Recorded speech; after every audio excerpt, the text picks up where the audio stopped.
Welcome everyone, and for those of you who don't know me, my name is Lena Peterson and I'm the chair of the People and Leadership Group, and today I'm delighted to welcome you all on behalf of the British Chamber. And our overall topic for the year is sustainability, and today we've joined forces with Lisa Francis Jennings from StratEffect, who's also the co-author of the Kitchen Table Conversations methodology. And this is an interactive and engaging method to really get discussions going. And we will be using it today with the panelists as well, and discuss the topic of how to build a sustainable workforce for the 21st century. There are so many rapid changes like the pandemic going on, and it's more than important than ever that we really get going. And industries are changing, markets evolving. So we really need to find out how can people remain competitive and sustainably talented overall. So we have a great panel with us today. We have Laurent Probst from TWC, the partner and economic development, digital transformation, information, and also the author of a book, Upskill. So thank you and welcome, Laurent. Thank you. Nice to have you here. Then we have Soon-Ju Gok, who's the Chief Futurist and Chief Skills Officer of Skills Future. So welcome to you as well. I just learned that you're featured actually in the book, so that's exciting. Then we have Christine Dawood, who's a board member of Dawood Foundation and Dawood Hercules Corporation. Welcome to you. And we also have Keith Amers, who's professional career coach and also representing the BCC today and part of the People and Leadership Group. So welcome, Keith. Thank you, Lena. Thank you all. And now we're really happy to have you all with us, and let's get started. So I'll just hand over the word to you, Lisa. Thanks very much, Lena. We're so happy to be here, and especially to discuss this really, really interesting topic about building a sustainable workforce for the 21st century. Now, I noticed that there's quite a few people who have already participated in at least one kitchen table in the past, if not several. So one of the things that we ask is if you can keep your camera on, that's great, because we're going to watch to see how interested you are in the discussion. Also, for those who have not participated in a kitchen table conversation before, there will be group participation about halfway through. So, you know, keep your thinking caps on, because we're going to ask you for your input as well. And when I say a kitchen table, what I mean is wherever you have your most memorable, enjoyable, and rewarding conversations, that's what we're hoping to do here. And I certainly hope, especially the panel, when you have wonderful conversations, you interrupt and you know, graciously disagree, because what would a kitchen table be without interruption and disagreement? So this is a big question. Upskilling to build a sustainable workforce in the 21st century, it's huge. So I'd like to do a first round with each of the panel, giving a comment, and just start with something that's bite-sized, that's easy to begin with. So normally we would do this first round, I would start with the person to my left, but of course in a virtual world there is no left and right. So I'll start with Keith, and I'll go to Soon-Ju, and then Laurent and Christine will bring up the you know, the panel. But Keith, to give you about 30 seconds to think about your statement, I will go first, because, you know, I hate to put anybody on the spot. So not that we're talking specifically about what's happened in the last 2 years, but what I have found very interesting is, and in a reference of one with my clients, the clients that embraced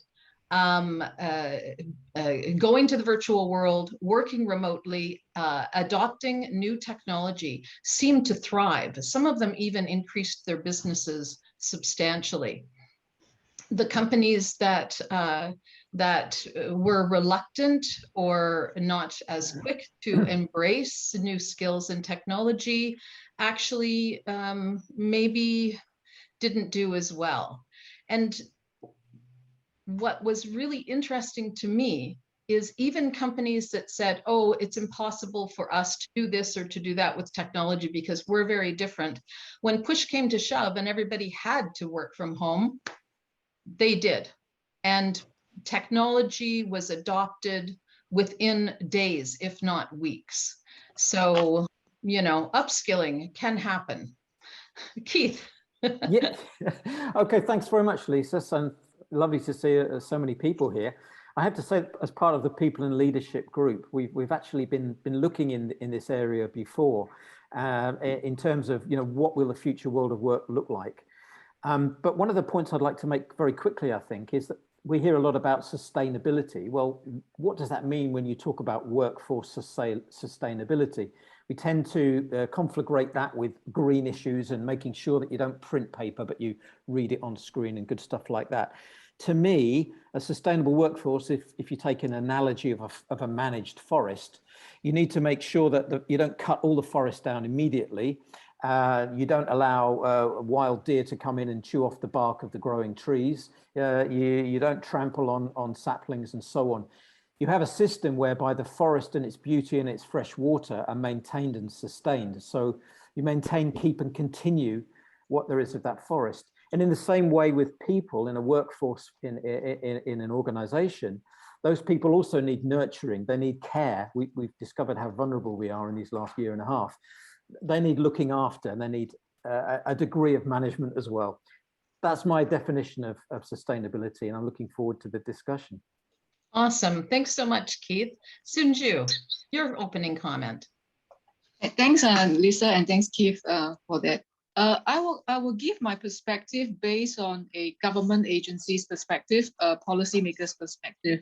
So if we look at reskilling, or you use the word upskilling, I will use the word rescaling. The reason why you use the word rescaling is because today our jobs are changing rapidly. The job content, the demand for us changing rapidly. So the reskilling will be a multi-episode kind of efforts that we need to undertake for the citizens, for the workforce, or for the employee in any organization. So that is, I think, the number one, that we need to mobilize them. We thinking about how do we provide the information they need so that they can undertake the reskilling.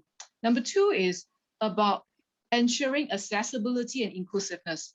And that means, do we take care of those who cannot afford the time, cannot afford, the working condition does not afford, allow them to access reskilling? Do we want to come in, step in to provide extra help? I think that's very important. So inclusivity and the kind of accessibility must be there.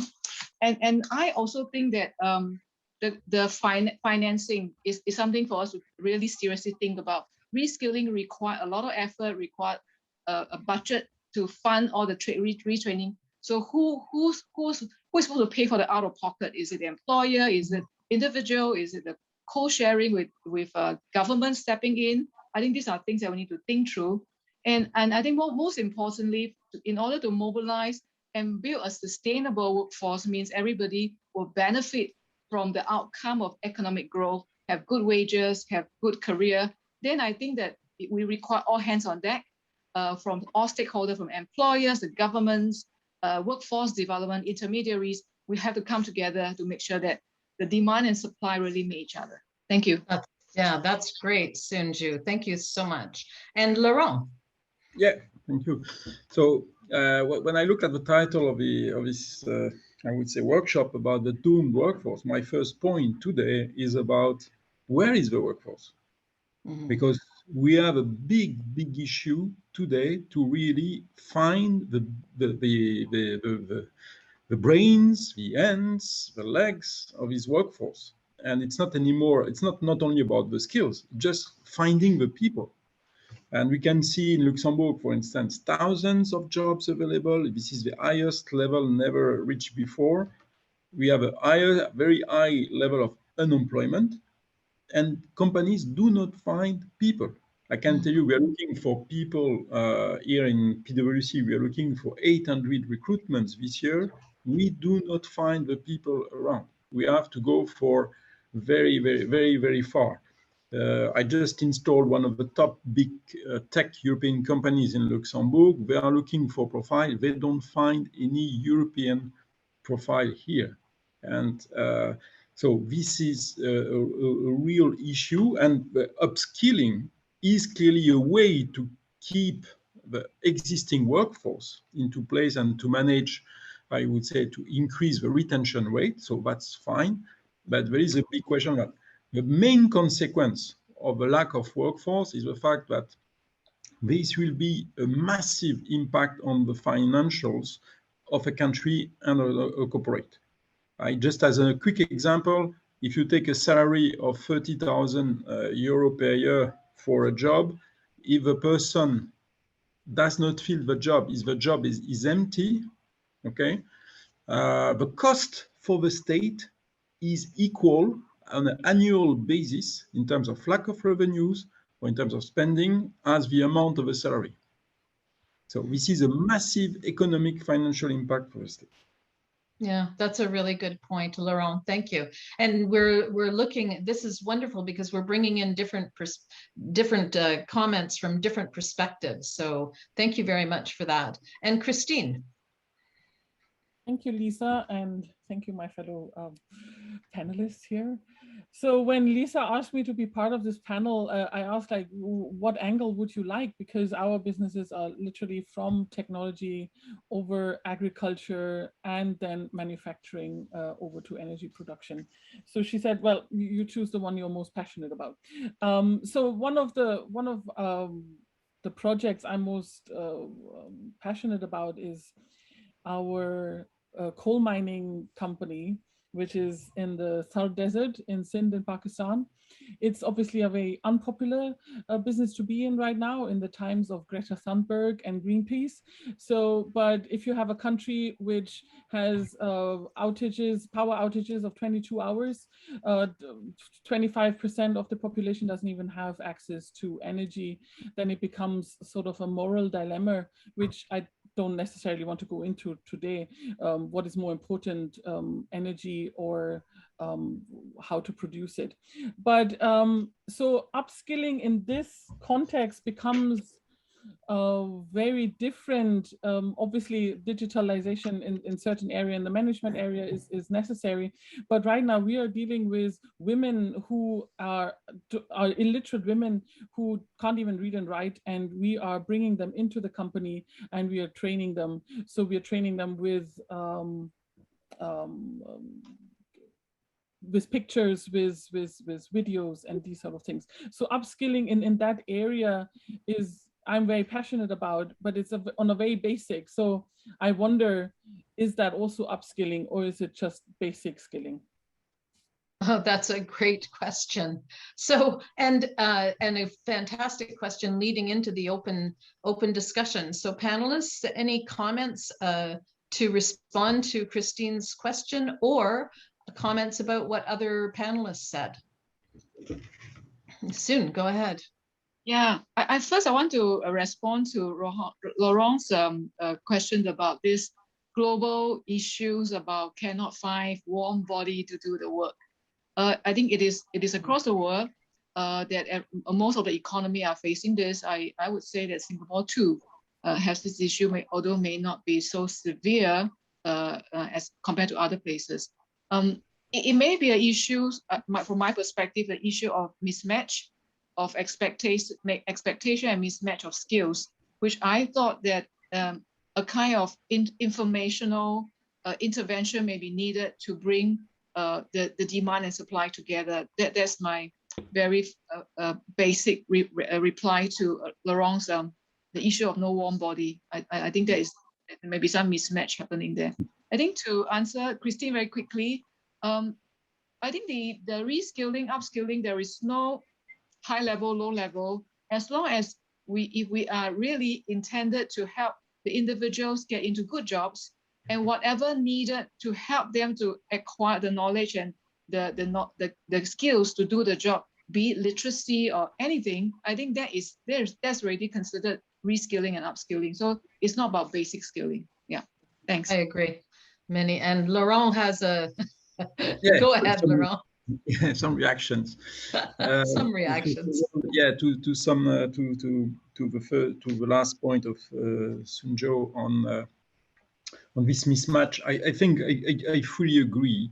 And this mismatch is linked and is caused by the fact that there is a lack of tools at policy level to anticipate and to manage, monitor this mismatch between the demand and the supplies of people and skills. And today in Europe, we are today in a situation where we can say that the labor policies or the employment policies are totally, I would say, out of order. I think we have to revisit completely the employment policies. And what does it mean for a corporate? It's clearly to also visit the workforce strategy, to revisit completely the workforce strategy based on these new trends. The second comment on Christine's point is, clearly, I fully agree with you. I have seen also inside PwC a massive program regarding upskilling, digital upskilling, for instance. But today, we realized all the limitations of that. And even for people who are very well trained and so on, we need to reskill some of the people with real concrete experience on the ground, because it does not work. And for people who have, I would say, a low level of education, it's even more important. And I see that in a coding boot camps I've created for unemployed people. When the people are lost into this employment jungle, they need to face people. They need to rebuild trust. They need to restore, I would say, their confidence in in the skills they can offer to the market. And this is done face to face. This is on practical basis. This is not done online. And just the last point on Sunzhou, also on, I love what they do in Singapore. It's one of the key reference, which is one of the best practice worldwide, if not the best one. I prefer talking about upskilling than reskilling for only one single reason, is that when you try to propose it to someone as an individual, upskilling is more favorable than just reskilling. Keith, you have actually quite a lot of experience in that area. I'm sure you have something to say. Yeah, let me have something general, if I may, general to say. I mean, okay, and I'll be the first contentious one here. There's always been upskilling. There's never not been upskilling. If there wasn't upskilling, we'd have people still on typewriters, you know. So in a sense, that's the norm. What the difference is now is, I think, we're conflating things here a little bit, but I think there's one thing, there's a fear out there. There's definitely a fear amongst employers that they will take the wrong person. And there's a fear amongst employees that they'll get the wrong employer and they won't treat them how they want to be treated. So even though we're in this period now, which is supposedly the mass resignation period, you know, there is also a lot of fear. And people are adjusting to this new way of working. Am I working from home now? Am I working in the office? Do I have to travel? Do I meet people? Do I fly places? What do I do? So that's not helping. That's not helping in any sense at all for people to have some surety. In the old days, if you were working in a cotton, you know, processing plant and a new machinery was brought in, you were trained on that machinery and you still worked on the cotton goods. But you know, nowadays, you really the difference is that the upskilling may be considerable. It's not just a minor tweak or learning to use one new machine. It's a new way of working, a new way of thinking, a new way of being, really. So I'll leave it there, but I just want to say that it's quite, it's always been there, but now the step is much bigger. So we're talking right now, we're talking about the challenges of upskilling and reskilling, and fear. The fear you're talking about feeds very well into the comment that Laurent and Sunzhou made about building confidence in the force. But then the question I have is, so how do we do that? What are some ideas that have worked in the past for, like, I know, Christine, you have faced this with your women who are practically illiterate. How did you get them to the point where they could be driving these massive trucks? Like, because whether it's in low technology or high technology, it's still fear. It's still a lack of confidence in your ability to meet expectations. Christine. Well, actually, those women, they don't have any fears. It's fascinating. Those women could teach all of us quite a bit, because their motivation. So I think there's a lot about motivation, because their motivation is, I need to feed my children. And because my husband is somewhere in the city, I'm here out in the village. I can't just wait around till my husband decides to send the money back, or until, I don't know, there are floods, there are earthquakes, there are really bad roads. They can't wait for that money to get to them into those remote villages. So they have to take actions. So their motivation is to feed their families. So they are confident, and they said, I'm going to do it. Well, I'm going to see how I'm going to do it. Just make me do it, and they do. So we did it with not with words, but with pictures. So there was the group who really designed the whole program on how to drive with pictures only, videos also, like equivalent to YouTube videos, obviously targeted to those dump trucks, and it was a learning curve for the people who created that program, as well as for those women, and then you see those women standing next to those wheels, which are like 2-3 times higher than them, and they just drive them, and they don't have any fear. So I'm going to extrapolate a little bit, and you can correct me if it's gone too far. But basically, what you're talking about is when you have the audience. So we're not talking. Laurent, I think, has made a really good point about missing workforce, and we'll talk about that in a minute, I'm sure. But when you have the workforce, it's really important to target your messages to bring that workforce along. So you need to understand those particular people and that particular group. And that works for whether you're teaching someone to drive a truck, become a carpenter, or do coding. Yeah, it's like speaking to the needs of those people. Yeah, know your audience. Yeah. Yeah. It also sounds like there's, yeah, Sunju, go ahead. No, I thought what Christine has shown us is that the employer must be willing to some extent that you're taking people not ready for the job and train them for the job. But most of the time, because speed, business needs, employers tend to want to get ready-made people. They want to go to a DIY shop and just buy the missing parts. I want this model and I want it fixed. So I thought that may not be the model moving forward, because your business is changing so rapidly. Employer must take up the responsibility to say that I will reskill my current workforce, and I'm willing to take in somebody without experience, but I'll train you up. I think that may be the kind of model that we need to look into for the reskilling, and employer will be able to train according to their needs, according to the local context, whether it's the illiterate to literate, or whether it's to operate a truck, whether it's a boot camp, coding, whatever. I think that may be the way forward. Yeah, and that's actually a really good point. Laura, I'm going to go to you in just a second, because I read something just a few days ago that only about 30% of the employee population in any organization, and usually top talent, is being upskilled or engages any type of learning on a regular basis that the company puts money into. Laurent, go ahead. Yeah, no, I just confirm what Sunju was saying, and Christine, is that, for instance, if you take the absolute case where you built the most automated factory in the world with technologies which have never been used before, you have to take people and upskill them during several months to make them work on these new machines, new technologies. You have no choice.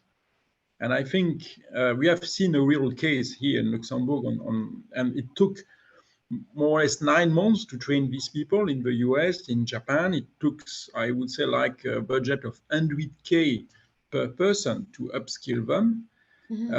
But it was immediately strategized into the company strategy.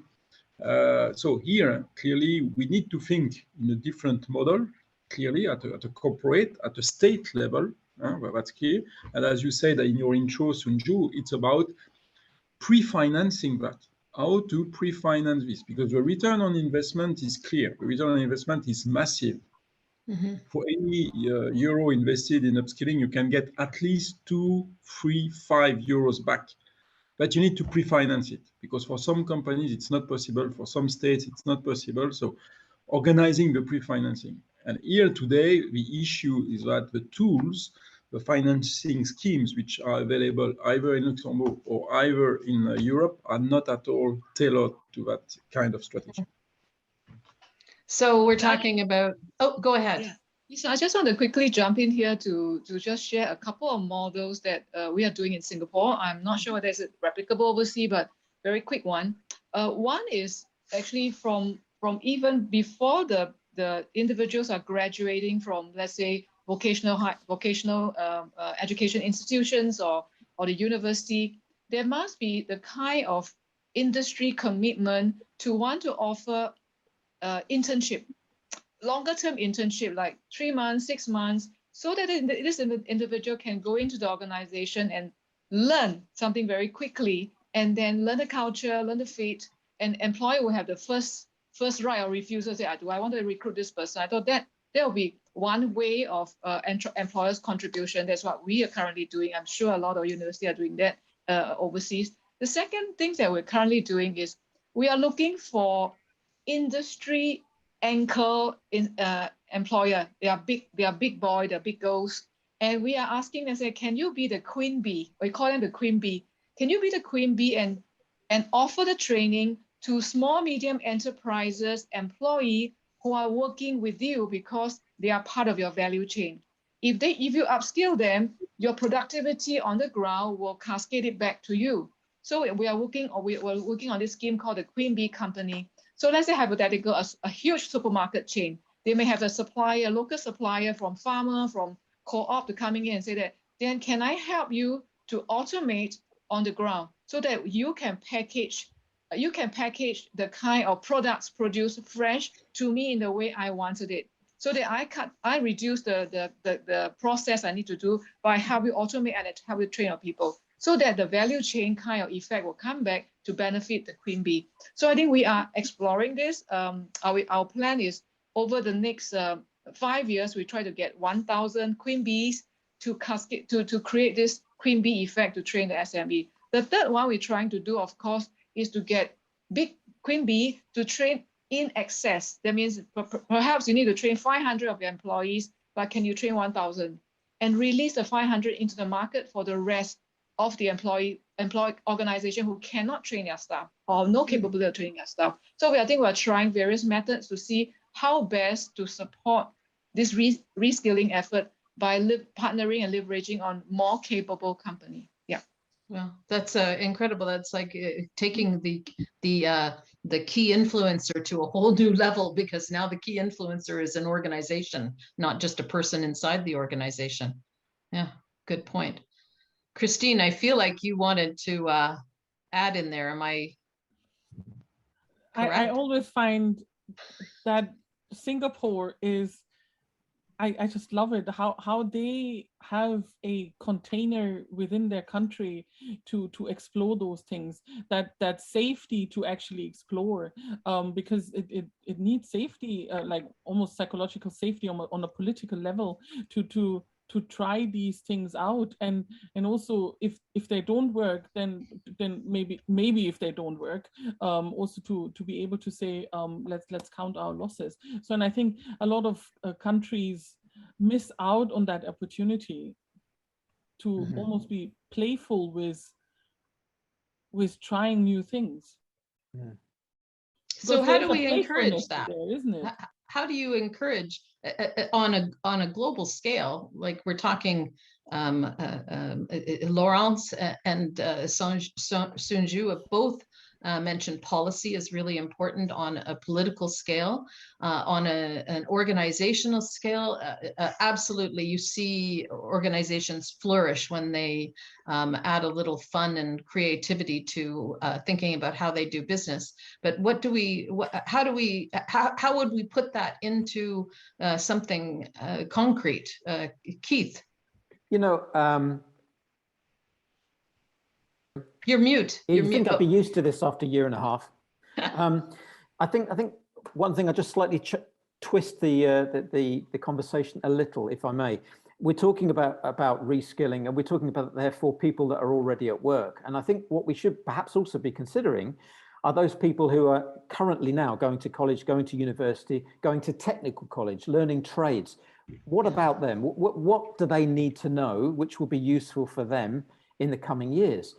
And, you know, none of us can predict what's going to happen in the next 2 weeks, let's be fair, but somebody has to sit down and be a futurist and think. And the areas which it seems to me which are going to grow are things like nurse, pediatrician, doctor, undertaker, plumber, wind turbine technician, solar panel installer. These are new techniques, new trades, new things. So the decreasing roles are going to be basically anything that can be done by a robot or AI. But you're still going to need people who can program those machines and can work with those machines. So I think that's a big area that we need to think about. It's not just the existing workforce, it's those that are coming in. You know, it's the saplings growing up. Those we need to be taking care of. Because for sure, someone entering a university now, today, in 3-4 years' time, there'll be jobs out there they have no clue exist as of today. They're new jobs, they're new things. Yeah. So how do we, and how do companies and organizations and society in general, how do you cope with that uncertainty? It's more of a question than a statement. Laurent. Yeah. Yeah. Sorry, I just. And then Christine. Oh, and then soon. Christine, go on. No, please go ahead, Laurent. No, I just want to react on what Kev said. I fully agree. There is an untapped pool of workforce. We have never seen such a high level of needs in our country. So people not in school, not in training, not in job. Okay. We have also, and I saw a question about how to, I think the problem with engaging with old people, working with, I would say, people around 55, 60s. I think we should really do also something over there, or who are not yet, who could work more, or could work in a different way. So I think here we have a key point to look. In my practical experience, what we have seen, for instance, and it was not designed for, we did a 1 week coding experience just to help people to understand if coding is could be a job for them. And you know who applied first for this 1 week experience? Most were students at University of Luxembourg in different faculties. Okay, people in economics, people in law, people in science. And then they came there to say, okay, but practically, I don't see what kind of job I will do tomorrow. I need to find out something, and job or coding is concrete. So I come to see if it could fit with my personality, you know. And I think here there is a big thing to also to review how the university career service orientation is provided in order to better understand what people can do in the future, what kind of job they can target, and make the link really with the corporate or vocational training infrastructures.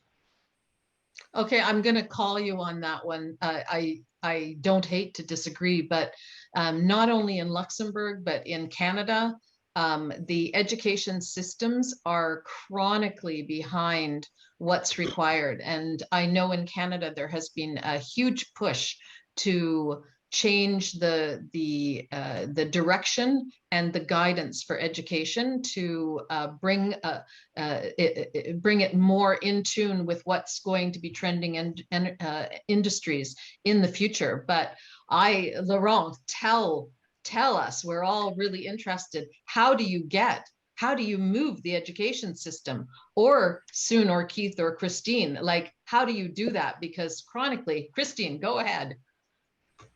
So if you I don't know how familiar people are here with Klaus Schwab's book, The Fourth Industrial Revolution, from the World Economic Forum. So they really discussed dived into that exactly. Like the current school system is you learn for 19 years and then you earn. And then you don't learn anymore because you learned what you need to learn and then you just earn. But that has to change. So then we don't have those cycles of 10 years learning and then earning. No, you have to earn, and while you're earning, you're learning new skills. So it's not those, you don't do a course for a year anymore. You learn every day, half an hour. Mm-hmm. You watch your videos. Every day you have to learn new skills or like inform yourself. So this is one way. Instead of doing the system, there has to be a lot more self-motivation and a lot of more self-learning on a daily basis rather than on a course basis. Yes, change the whole system. Okay, Laurent and then Sunju. No, sorry, it was my former. Okay, Sunju then.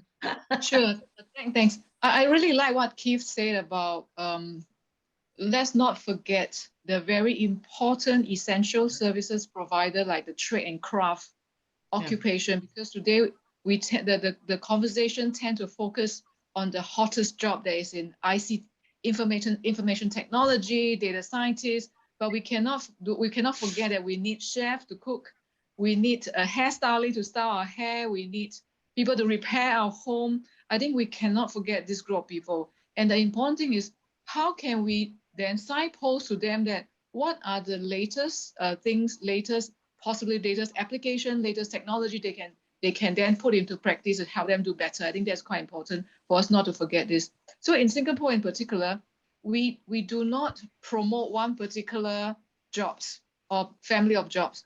We kind of look at things like, oh, in the green economy, we have all these jobs and all these kind of skills. And in the care economy, which we want to emphasize because care is so important, from education to early childhood education to healthcare, community care, and special education. And this is a group of people occupation we tend not to promote, but it's so essential. So I think we need to be able to promote the kind of different kind of occupation across the economy and given everybody an equal opportunity. I think that's quite important. The second response I want to give to Lisa, I will talk about, or was it Laurent to talk about what kind of education system? In 4 years ago in Singapore, we made a concerted decisions to re-roll, I use the term re-roll, all our Institute of Higher Learning into lifelong learning institutions, which means their mandate is no longer educating the young. The mandate is to train everybody until 70 and 80. And once you change their mandate, you change the funding system, they all change their behavior. And I think that is something that we have to, it's not easy because the university, the polytechnic and technical institutions tend to train the young, the 16 to the 18. But now they suddenly realize that, oh gosh, I have to reskill the 40, I have to reskill the 50 and the 70. So they will have to create a new branch, a new kind of business units that will look after this market, and they have to take up new capability because suddenly they receive phone call from an unemployed and say, I'm out of job, what's going to help me? Which course should I go into? So they need to step up and rethink what career advisory means for middle-aged, those that are job, not the same as an 18-year-old looking for the first job. So I think these are all the kind of things that the local community or the economy will have to, I don't want to use the word put pressure on the Institute of Higher Learning, but I think it has to be a concerted effort and say that we demand you change the role and then you have to do up this part as well, so that the skills gap is that there are always people around the workforce development intermediary are ready to offer the courses, find out the right skill set that translate into curriculum, translate into training program, and then can reskill the people in large scale. I think that's my contribution. Yeah. So yeah, and that actually is a great point. I'd like to move people into the breakouts really soon, because I think you're talking about fundamental structural changes to institutions that have been around for hundreds of years, basically. And you're right, the community must be involved. And so I notice that people are quite interested in this particular area. And I'm wondering, would everyone be fine going into smaller breakout rooms? And there's one person who had wanted to make a comment, so we're not going to do it right now, but We'll go into smaller breakout rooms, and we'll talk about what communities or individuals can do to support or catalyze a change. So I'm going to write that in the chat while I let Keith make his comment, because you've got your hand up. And then I'd like to go to Mercy, who has been very patiently waiting with something really important to say. So Keith, go ahead.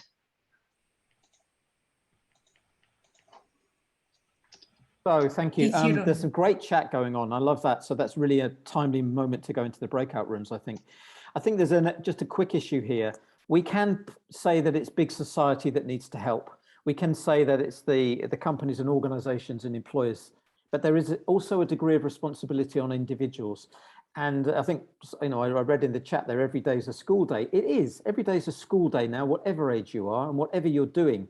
And if you're not, as an individual, as a person, if you're not keeping up and trying to keep in touch with what's going on, there's a huge risk you will be left behind. I mean, less so in the service sector, you know, but when you get into the digital world, then for sure, if you don't keep up, you will very quickly be left behind. And I suspect that many of us, and I'll definitely speak for myself because I can't speak for you, but when I look at things like cryptocurrency, you know, my eyes glaze over.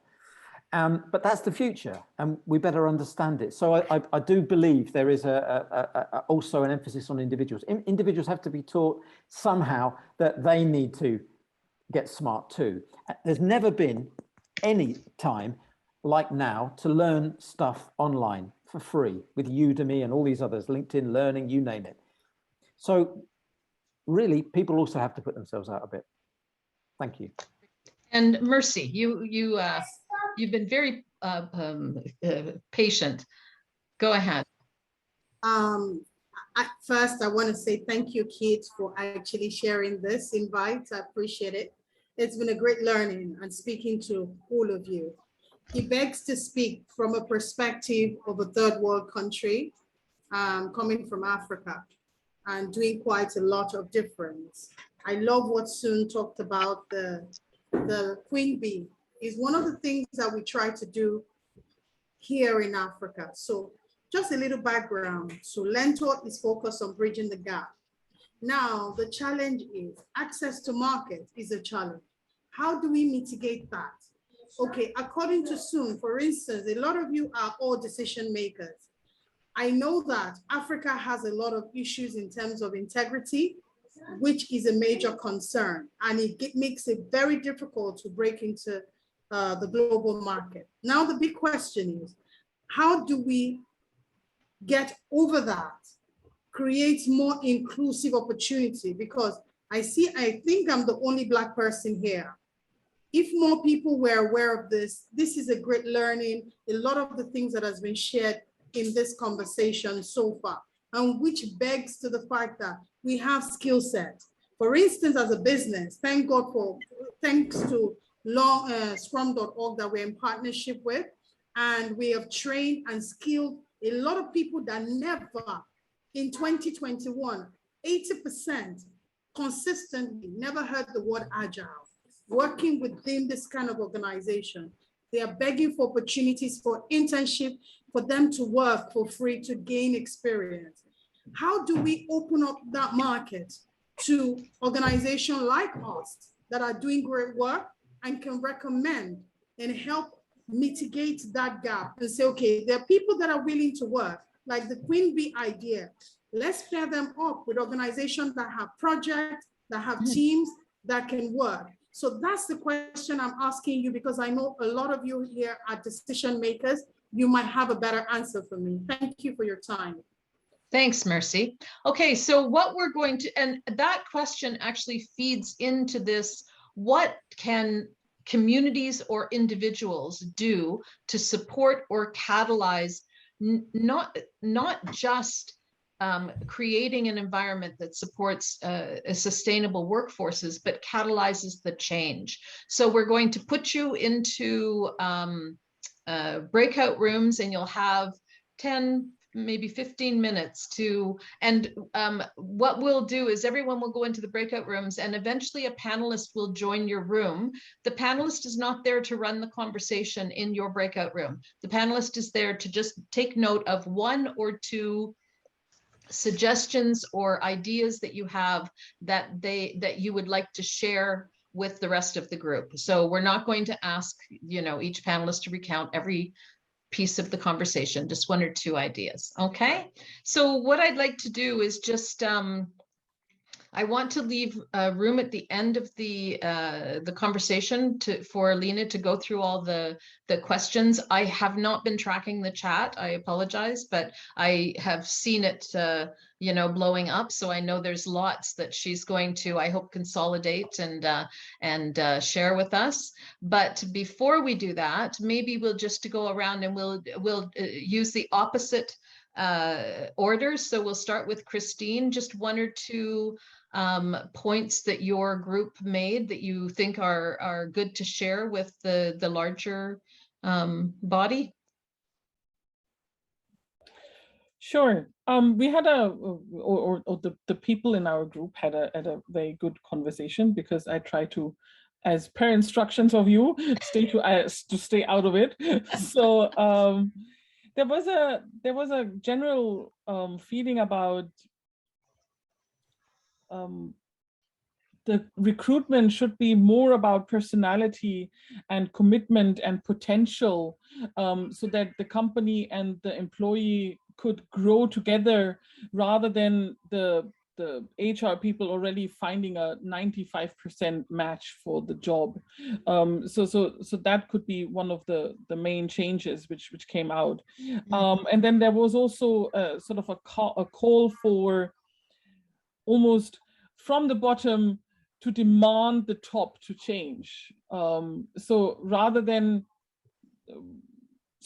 yeah, that we who are on the food chain lower on the food chain should demand more clear guidance from the top, so that the top changes within. Okay, that's great. Thank you. Next, Keith. Yeah, you know the order we're going in. I know nothing.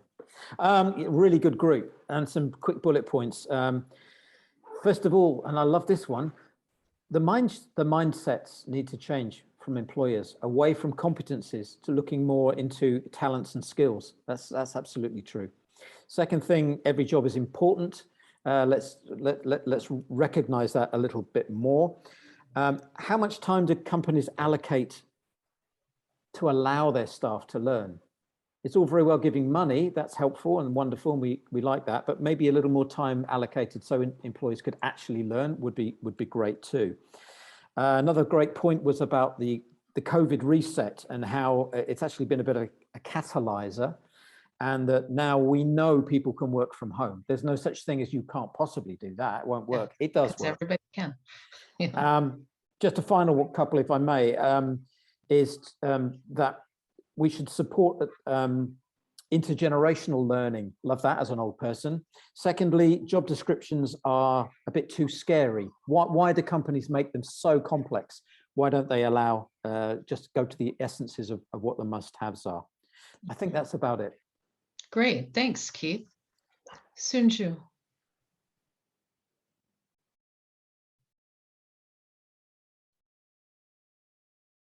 Oh, mute, yes.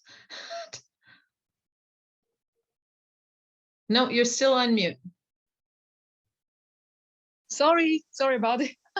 Yeah, so I'd like to thank Ashley for pushing this agenda about when we look at support and catalyzing the change.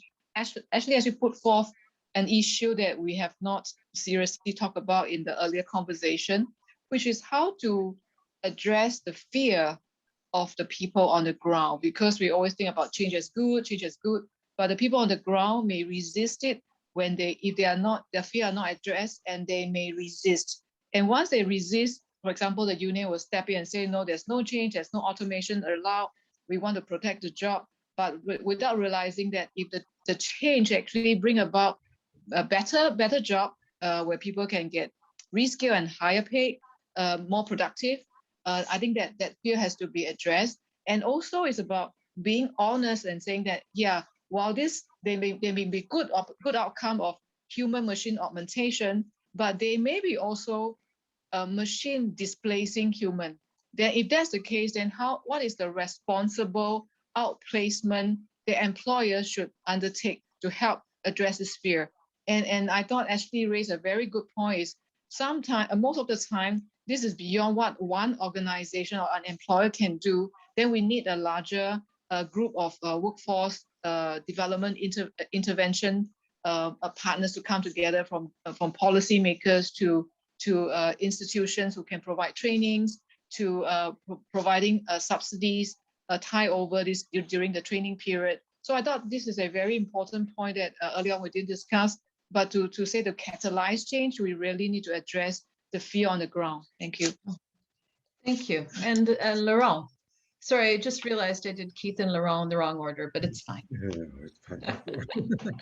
I think two interesting points we discussed, and I think it was this, I would say, the introduction of soft skills for instance, bus driver curriculum. And for, like, to some extent, low-skilled people, how soft skills are so important also for low-skilled curriculum as bus drivers. And then also the discussion and the example on job description, and also what are the skills required to achieve a job and to perform the right task. And this is a little bit in contradiction with what has been said just before, which was here the example which was taken was the model of the army, where you have a very, very precise descriptions of the qualifications of the skills for any task which have to be performed into the job.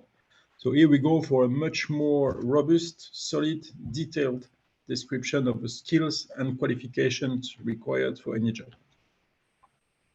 Great, that's super, Laurent. Thank you, and thank you, everyone on the call that participated in that. In my group, we talked a lot about trust and confidence as well, building confidence in the individual. I think we went right back to it needs to start in the family.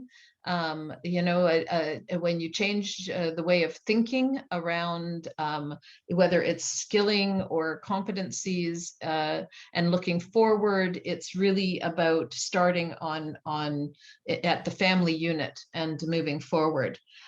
There were some great, very concrete examples that I'm sure will lead to an explosion of kitchen tables in the near future. One, and I'm going to watch very carefully the faces of all the people in Luxembourg as I say volunteerism and mentorship and internships are a great way to support people in their learning. One of the things that came out of our group especially was that the organizations and/or government bodies should find a way to support people who volunteer, should give volunteer time as and we see this in some international organizations. Some of my clients give their employees a percentage of time to donate to good causes. So very concrete actions. And also assigning skills partners. I thought that was really interesting because I was involved I coach presentation skills, and I was involved in a situation a few months ago where the presenter, who I unfortunately was reviewing, asked everyone on the call to share what their biggest fault was. And I think that we need to understand that people don't like to talk about what they're not good at and what they can't do. And so this idea of having assigning a skills partner or a buddy where you're just exchanging knowledge and nobody has to point at one person or the other and say, oh yeah, you've got that because you don't know this or that, but making it part of the organizational culture, I thought was a really good point. So really good feedback from everyone on the call. Thank you all for participating. Now, I want to give time. Lena, do you think we could do a Q&A before we let the panel make last statements? Would that be okay? Because we've got, it's just, there's a lot there. So we'll give you about 10 minutes or so to do Q&A with the panel, and then we'll let each of the panel members make a wrap-up statement, if that's okay. That's perfect with me. So please do still write your questions if you have some. A lot of it is really comments and reflections on everything.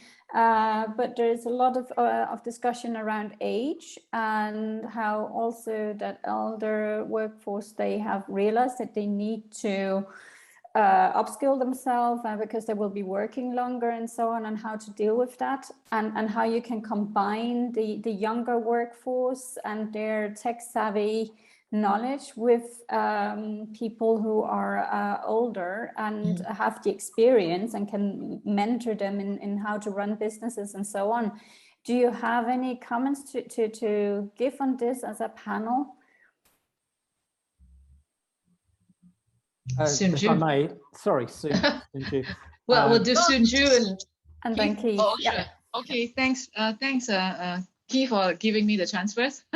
Yeah, I think I really love these questions, because if we were to look at today's health record, global health record, is that the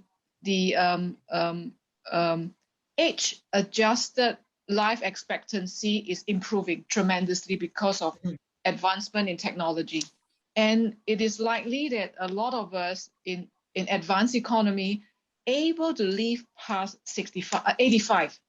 And it's maybe into people like us in this group, maybe 90, even 100. And people say those below 20 today will definitely live to 100. And that leaves us to think about, then what is the concept of retirement still valid? If the concept of retirement not valid, then how can we better help people to plan their life? Because you may not want to have a linear, always stay in a full-time job. You want to get out. And I was very inspired by Ashley's portfolio arrangement. You can get portfolio job. You can have multiple identity. I can be an artist. I can do one thing here. I can do something else. I can compose music. So I think that kind of multiple identity, multiple possibility will require us to be able to learn very quickly and very fast, and able to say I have multiple avenue to distribute. I call it distribution of skills, and this must be in a country or in a location where opportunity must be opened up. And I do agree that across the world there is ageism, and employers tend not to want to employ people above. Actually, in Singapore, the tendency tend to be, if you're 40, you send out, you mail out your CV, nobody want to call you, not even 50. So I think that is worrisome, and I don't think we have solutions. So we do have, like, for example, we have policy to say that you cannot state the gender, you cannot state the age, you cannot state the race, but I think at the end is we do not know how the final shortlisting, the recruitment looks like. So I think these are things that we really need to work very hard in the policy front. But I think it's more the individual will need to take that driving force, want to drive to achieve that lifelong learning and lifelong career, that longevity, and be active. I don't know, active aging. I hate to use the word aging, but active life living. Yeah. Thanks. Thank you, Sun. And Keith. Yeah, thanks. I'm always a little bit churlish about this. I think you should be learning all your life, and I don't think there's any barrier. But then again, I look at the last two presidents of the US, and then I maybe cringe a bit. Anyway, yes, I think that there are squiggly careers now. No such thing as a linear career. You don't join a company at I don't know, 18, 19, or after college and expect to retire with a watch at 65. I think those days are well and truly gone. And you see that actually because you see a lot of people now who have literally changed functional areas in their career, in their job, from one thing to something completely different. And many people now are also following what is termed a side hustle, and maybe not one, but two or even three side hustles. So it means that apart from being someone who, I don't know, that has a full-time job working in procurement, They also write books. They also give speeches. They also do voiceovers. They also do some acting. People now are really understanding this, that you can't just stick to one thing. Yeah. One thing that I would just pick up from Laurent, and by the way, big hats off to you, Laurent, for the work you're doing with ADEM. I think it's fabulous. But one thing I would say to you, you talked about the military. I worked with the military all my career. And what you don't know about the job description's fine, or until, as Mike Tyson says, everybody has a plan until they get punched on the nose. So the most important thing for them is to be flexible and to know that they have to adapt. And that's what everybody needs. Thanks. Okay, and I'm just going to check with Lena. Did we answer the question? Yes, because it's really questions that are coming and flowing into each other. And it actually leads to another topic that is being discussed. And that is if recruitment is being too engineered. And it was already mentioned in some of the groups that it should be more on personality and commitment and potential. And you just mentioned it, Keith, that one person has to go different paths and so on, and having this multiple identity, as Soon-Ju said. So how is this affecting the careers today, and how is it affecting recruitment as well, and businesses? That might be one for Laurent or Christine, actually. Would either one of you like to? Yeah, go ahead, Laurent.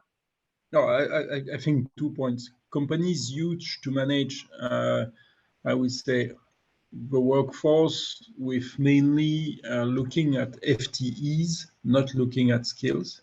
Okay. And then they fire people or they hire people based on the number of FTEs needed based on the business plan of a budget, of a latest budget. So very short-term view. I think here what we are arguing is about, okay, we need a more medium-term strategy, 2-3 years ahead, where we anticipate the skills need.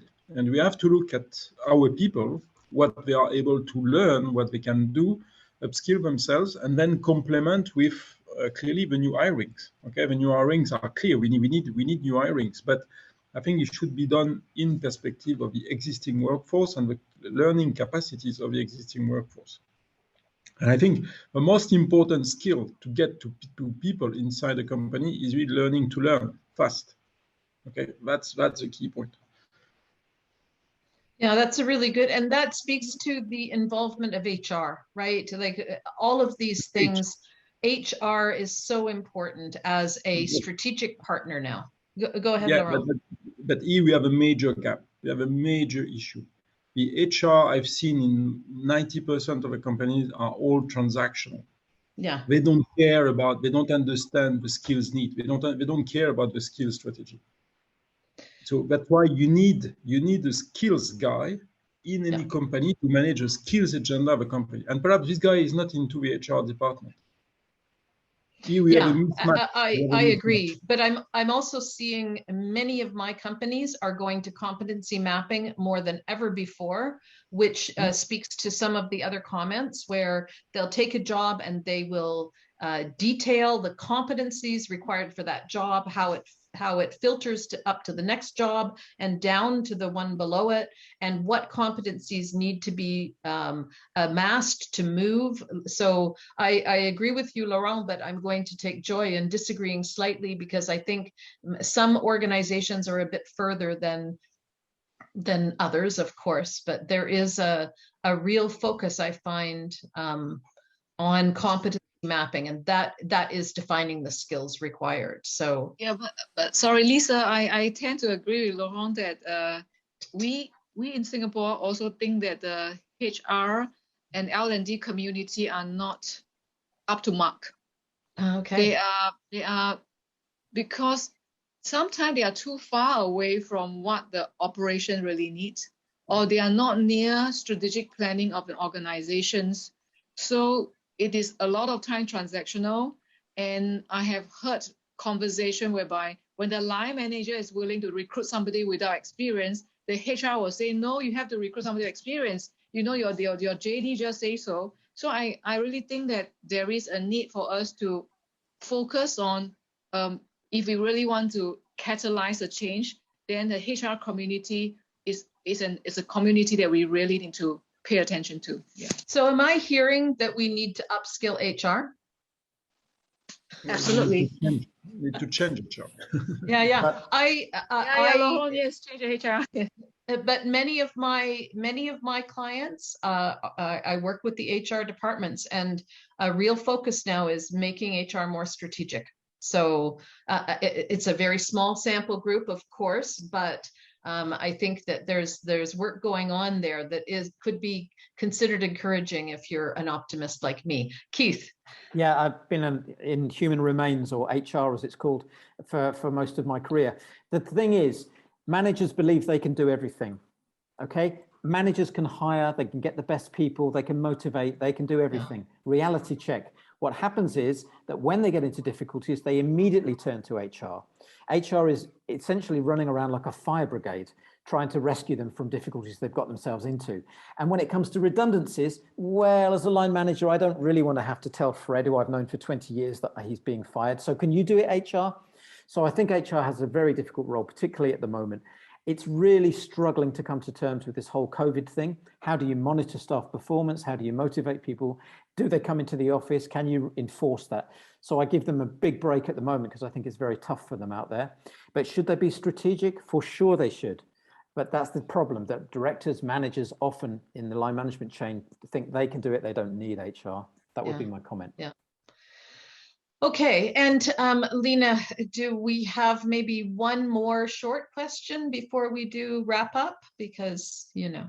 Yeah, I think I would move to a question that is quite relevant for Luxembourg, and that is that the Luxembourgish government, they reduced the support to trainings in companies, so for the companies to train their personnel and staff. And what sign that is actually sending, and if it isn't the wrong way of going, who is responsible and where should you get help and so on. So is there a take on this? It's a good question. Do we have anyone who, Laurent? Yeah, it was on the former one, but okay, no problem. I can take this one. I think it is just a sign of a vision of a government on the skills of a workforce which are required for the business. Mm. This is just a signal. This is a demonstration of that they did not understand the strategic importance and the fact that, particularly in Luxembourg, the population is the most important asset of this country. Yeah, that's all. And then they reduce the investment on that. Perhaps there was some wrong way in doing so. So perhaps you have to change the scheme, you have to upgrade, but the overall massive investment that you have to do in Luxembourg in skills has to be supported by an enabling environment. And today we don't have it. At the same time, we don't have the right, I would say, vocational training providers up to speed with the market requirements. And clearly also the HR department do not understand what upskilling can bring to them also. So that's... Yeah, thank you. Thank you for that, Laura. It's not an extremely positive message, but one that is certainly real. Yes, realistic. Okay, if it's okay, we're just going to do a last round where we let each of the panelists make a final statement and just as a wrap up. So any observations, any last comments, something that came up that you thought, oh, I really want to say that, but you never got around to it. Now's your chance. And we'll start with Sunju and then go to Laurent and then Christine and then Keith. Thank you, Lisa.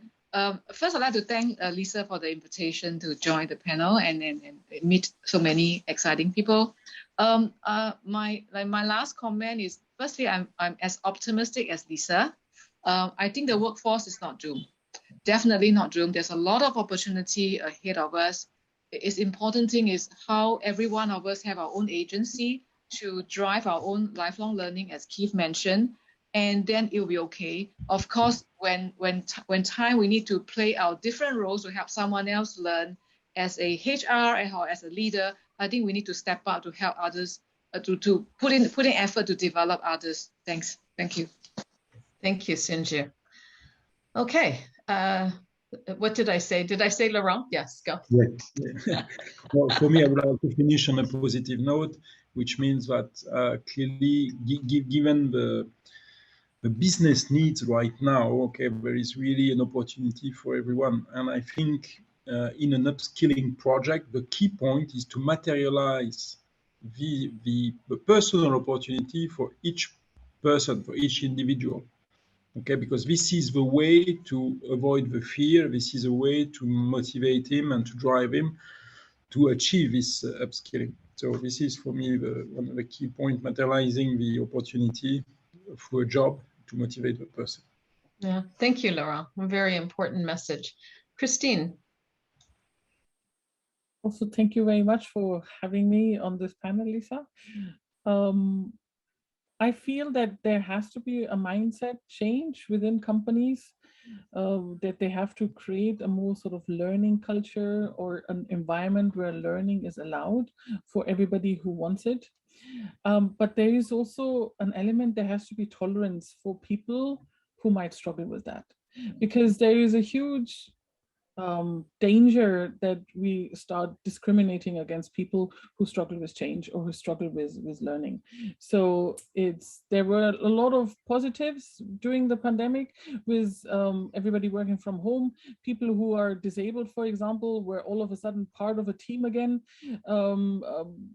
They have women where all of a sudden it showed that working from home is not a holiday. So there's a lot of positive things, but yeah, the discrimination against people who might struggle with change has to be watched. Great, thank you, Christine. A really important message. And Keith. Yeah, thank you very much. Thanks to all the panelists. I really loved this, and for everybody who attended, it was great. And it could have gone on for a lot longer. A report by the World Economic Council predicts that machines will do around about 50% of all labor globally by 2025. So a message for the old people: keep learning, don't give up. And for the young people, find a profession or two where you know machines can't do it. So a good tip would be become a plumber. Awesome. Thank you, Keith. And I laugh, but I have two nephews that are in their late teens, early 20s, and my advice to their father was get them into trades. So really important. So this has been a massive and wide-ranging discussion. Certainly I can't touch on all of the points, but some key messages that I think are great takeaways to add to what our panel just shared with us is one around trust, communication, and mindset. I thought it was really interesting that no matter where we went in the conversation, it kept coming back to people need to change their mindset. It's personal responsibility, and we need to communicate that. And we need to find ways to build each person's confidence and restore trust in the workplace. And I think those are really important messages. I also thought it was very interesting that so much of the conversation was around inclusion and acceptance, not forgetting any groups. So I took copious notes, as everyone saw, and I might just do a little write-up, but the recording of this will be posted. But for the last 3 minutes of this session, in Kitchen Tables, our claim to fame is we stay on topic and we don't take tangents, and action comes out of it. So for everyone who is still on the call, I would love it if you would, in the chat, just write one thing that you think you can do in the next week that will either help you change your mindset or the way you think about upskilling, help someone you know communicate in a different way, or make some change in an organization. Because I know we've got people here from managers and organizations to public servants to individual contributors. So just one thing in the chat that you would like to do in the next week to support building a sustainable workforce in the 21st century, because as we say in Kitchen Tables, a conversation without action is just entertainment. Thank you so much to every panel member for this fantastic conversation. Thank you so much for taking this time and sharing your knowledge and all this information with us. And thank you, Lena and the British Chamber of Commerce, for hosting this event. It's just been wonderful. And thank you all for participating.